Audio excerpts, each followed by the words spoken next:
아 귀여워.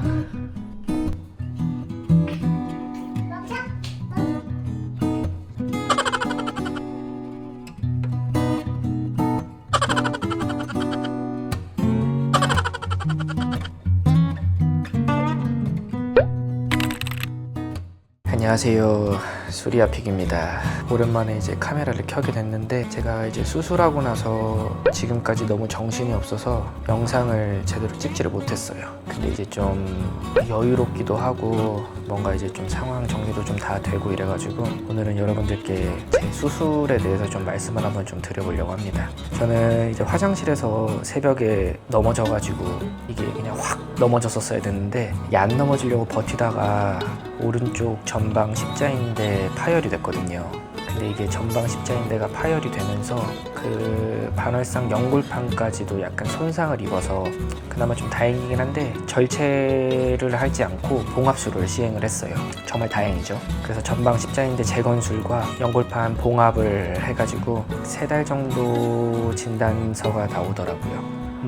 지금까지 운동을 좀 계속 열심히 하긴 했는데 아무래도 좀 무릎에 약간 이게 화장실에서 넘어졌다고 다친 거보다는 축구 레슨도 하고 러닝도 하고 웨이트도 하면서 무릎이 조금 많이 피로하다고 해야 되나? 좀 약간 그래서 그렇지 않았나 싶어요.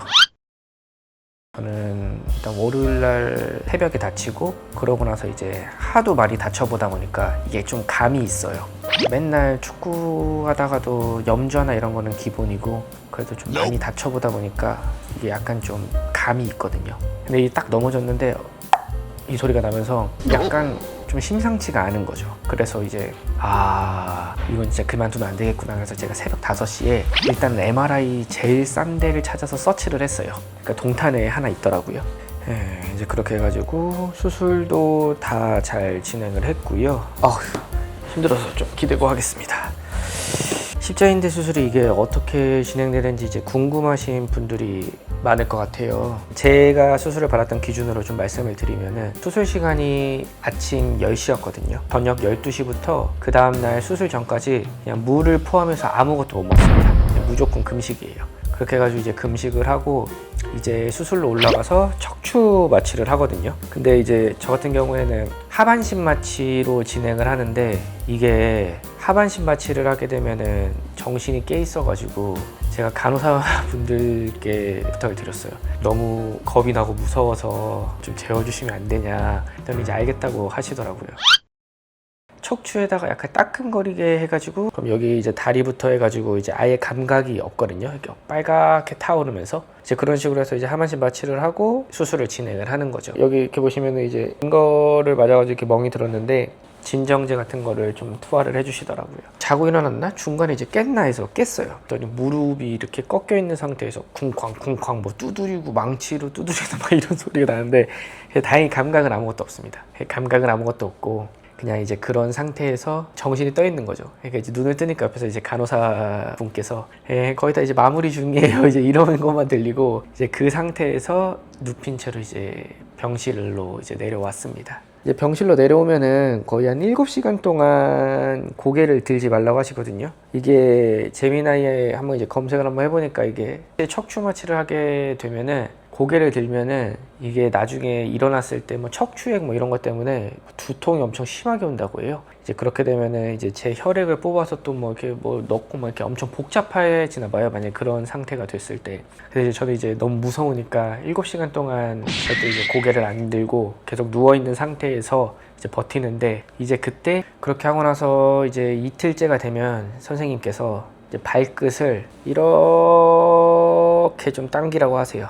이렇게 힘을 줘가지고 이 대퇴사두근에 힘을 좀 줘야 되는 거죠. 아니면 근육이 막 빠지니까. 그래서 이틀째는 이렇게 하면서 발목을 위로 들어 올리면서 허벅지에 힘주는 연습도 하고 누워서 허벅지 15초 정도 들고 있기, 그리고 90도까지 구부렸다 폈다 하기, 그 다음에 내린 상태에서 발목을 위로 올리면서 힘주면서 허벅지에 힘 들어가는 운동까지 계속 해줬습니다. 또 신전이 중요하다고 해서 무릎이 바닥에 닿는 연습까지도 계속 해줬어요. 그리고 이제 혈전 생기면 끝장이라고 해가지고 이제 이것까지 해주면서 병원에서 2주 동안 버텼습니다. 근데 지금 와서 생각해보면 병원에 2주 동안 있으면서 소독도 매일 받으니 위생적이고 조금 더럽긴 하지만 집에 있을 때처럼 매일 씻는 게 아니다 보니 물 들어갈 일도 없어서 상처 관리하기도 엄청 용이하더라고요. 그리고 저는 수술 후 2주가 지나서 실밥을 뽑았는데 다행히 시원한 곳에서 상처 관리도 잘 돼서 염증 없이 실밥까지 무사히 잘 풀었습니다. 샤워는 실밥 풀고 일주일 뒤부터 가능하다고 하고 사우나나 탕 같은 건 한두 달 뒤부터 하길 권장하시더라고요. 그리고 입원을 오래 하면 먹는 것도 정말 중요한데 저는 근육이 빠지는 건 걱정되는데 개인적으로 병원밥이 입에 안 맞아서 점심은 장모님이 대량으로 해다 주신 제육볶음 먹고 저녁은 먹고 싶은 음식 배달시켜서 진짜 잘 챙겨 먹으려고 노력했어요.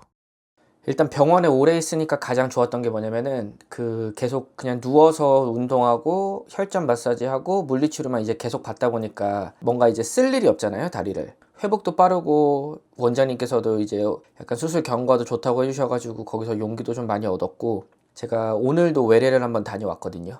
일주일에 2번 정도 와서 원장님이 이제 물리치료를 받고 진료도 이제 보면서 계속 상태를 체크해 보자고 하시더라고요. 이제 그 재활은 언제부터 해도 되냐고 이제 물어봤더니, 일단 저 같은 경우에는 목발을 6주, 보조기를 2달이라고 일단 말씀을 해주셨거든요. 수술해준 원장님이 승인을 해주시면은 아마도 한 6주 차부터는 이제 재활센터를 다니면서 좀 다시 재활을 하지 않을까 싶어요. 제가 처음에는 이걸 다치고 나서 원래 재활이 중요하다는 얘기는 제가 이제 주변 사람들한테 너무 많이 들었어요. 너무 많이 들어가지고 재활의 이제 중요함에 대해서 수술하기 전부터 좀 자각을 하고 있던 상태인데, 이게 그냥 일반 도수 치료가 있고 그냥 이제 운동선수들이 많이 다니는 그런 재활센터가 있거든요. 근데 이제 저 같은 경우에는 이제 도수 치료보다 약간 그 전에 운동했던 퍼포먼스를 찾으려면은 아무래도 이제 뭐 밸런스나 이제 운동하는 방법이나 허벅지에 또 살을 붙이는 방법이나 이제 이런 것들이 좀 다 필요할 것 같아서 저는 이제 좀 가격이 비싸더라도 재활센터를 다니기로 이제 결정을 했어요. 그래서 이제 지금은 이제 목발을 하고 있으니까 재활센터에 방문을 하긴 좀 어렵고, 제가 병원에 있을 때도 센터랑 한번 상담을 해봤었는데, 그래서 이제 주 2회씩 외래를 다니면서 이제 그 재활센터가 그 병원 건물에 있어요, 다행히. 그래서 이제 상태를 체크해 보면서 재활센터도 조금 다니려고 합니다. 그래서 제가 한 3, 4주 뒤부터 재활 컨텐츠를 이제 센터를 나가면서 촬영할 건데, 이제 재활 컨텐츠로 다시 인사를 드리도록 하겠습니다. 열심히 한번 잘 해보겠습니다. 감사합니다. 구독과 좋아요, 알림 설정까지 눌러주세요.